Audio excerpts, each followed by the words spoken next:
Bonjour à toutes et à tous, je m'appelle Camille André, je suis interne au laboratoire de pharmacologie et toxicologie du CHU d'Amiens et je vais vous présenter ce travail qui s'est intéressé aux infarctus du myocarde survenus sous cannabis qui ont été pris en charge au CHU d'Amiens au cours des années 2020 à 2022.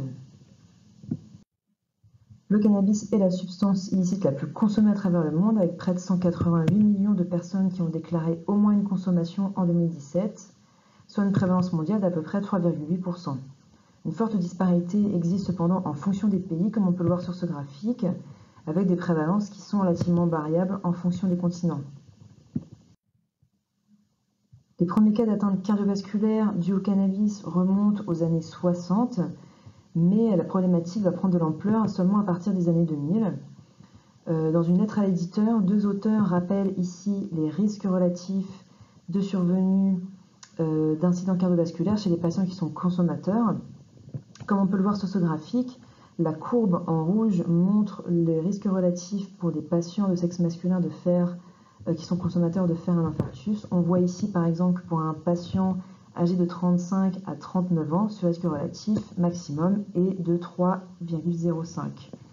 Quand on regarde la courbe en jaune, ici, le risque relatif, cette fois-ci pour les consommatrices, on voit ici que pour une patiente âgée de 40 à 44 ans, ce risque relatif est maximal et il atteint 4,78. Quand on regarde cette fois-ci l'incidence cumulée sur 3 ans de développer un infarctus du myocarde, chez un patient par exemple âgé de 50 à 54 ans, si ce dernier n'est pas consommateur, ce risque sera seulement de 1% sur 3 ans. En revanche, chez les patients du même âge qui sont consommateurs de cannabis, cette fois-ci, cette incidence sera multipliée par 3.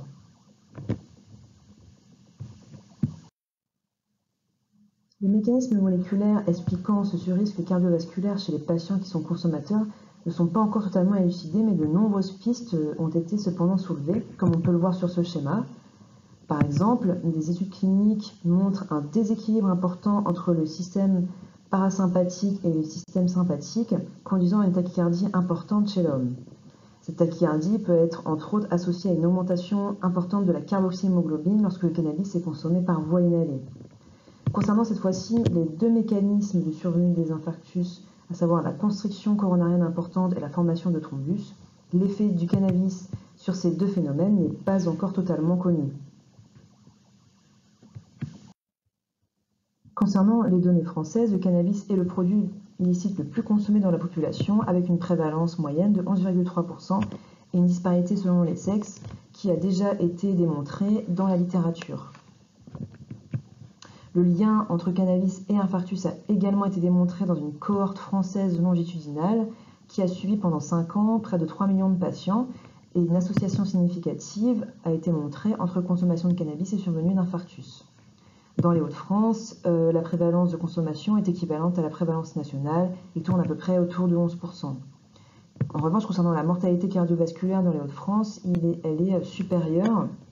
Comme on peut le voir sur ces histogrammes, ici en vert, la mortalité dans les Hauts-de-France est supérieure, quel que soit le sexe et la pathologie, à la mortalité globale en France, visible ici en bleu. Ainsi, dans ce contexte de surmortalité cardiovasculaire dans les Hauts-de-France, nous avons souhaité décrire et caractériser les patients ayant fait un infarctus du myocarde après avoir consommé du cannabis et qui ont été pris en charge au CHU d'Amiens entre les années 2020 et 2022. Alors, pour réaliser cela, nous avons sélectionné les patients d'unité de soins intensifs de cardiologie qui étaient jeunes, donc qui avaient un âge inférieur à 65 ans, et qui avaient un diagnostic d'infarctus du myocarde caractérisé par le prescripteur. En fait, ces patients jeunes ayant fait des infarctus du myocarde, ce sont des patients pour lesquels le prescripteur va systématiquement demander le statut cannabique. Donc ce statut cannabique était demandé, était déterminé à partir d'un échantillon urinaire, et si cet échantillon urinaire s'avérait positif, la quantification du THC et de ses métabolites, le 11-hydroxy-THC et le THC-COH, était réalisée dans le sang total, ainsi qu'un recueil des données clinico-biologiques. Donc sur 105 patients ayant fait un infarctus et pour lequel le statut cannabique était demandé, 29 d'entre eux, soit 27,6%, étaient positifs au cannabis. répartis selon les années, on voit des proportions relativement stables, avec 22% des patients qui étaient positifs en 2020, 31% des patients testés qui étaient positifs en 2021 et pour l'instant 23% des patients testés en 2022 qui étaient positifs. Quand on compare les données clinico-biologiques des patients qui sont positifs au cannabis versus les patients qui sont négatifs, on retrouve certaines caractéristiques. Par exemple, les patients positifs au cannabis sont significativement plus jeunes et on remarque que près de 83% d'entre eux sont des hommes. Ils sont davantage fumeurs et présentent davantage d'antécédents de diabète. Quand on regarde ici leurs antécédents cardiovasculaires, on ne remarque pas de différence significative entre les patients consommateurs et les patients non consommateurs. La quantification du THC dans le sang total a pu être réalisée pour 22 patients sur les 29 pour lesquels nous avions effectivement le prélèvement sanguin disponible. Donc cette mesure moyenne de THC est de 1,29 nanogrammes par ml, montrant ainsi, comme on peut le voir sur ce schéma, que quelques patients étaient encore sous l'influence du cannabis au moment de leur hospitalisation. Concernant la cinétique, en revanche, peu de données étaient disponibles, excepté le délai entre la douleur thoracique et le dosage sanguin qui était disponible pour 9 patients. Et donc ces données ont été colligées sur un graphique sur lequel on peut voir en abscisse ici le délai entre la douleur thoracique et le dosage sanguin, et puis en ordonnée, donc les concentrations en THC et en métabolites, en hydroxy-THC et THC-COH. Logiquement, on va retrouver ici cette décroissance des concentrations en THC et métabolites en fonction de l'allongement du délai entre la douleur thoracique et puis le dosage.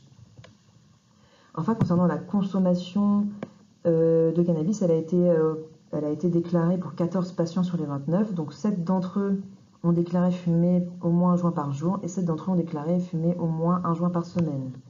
Aucune substance illicite n'est ressortie positive au dépistage, cependant la confirmation par méthode chromatographique n'a pas été réalisée.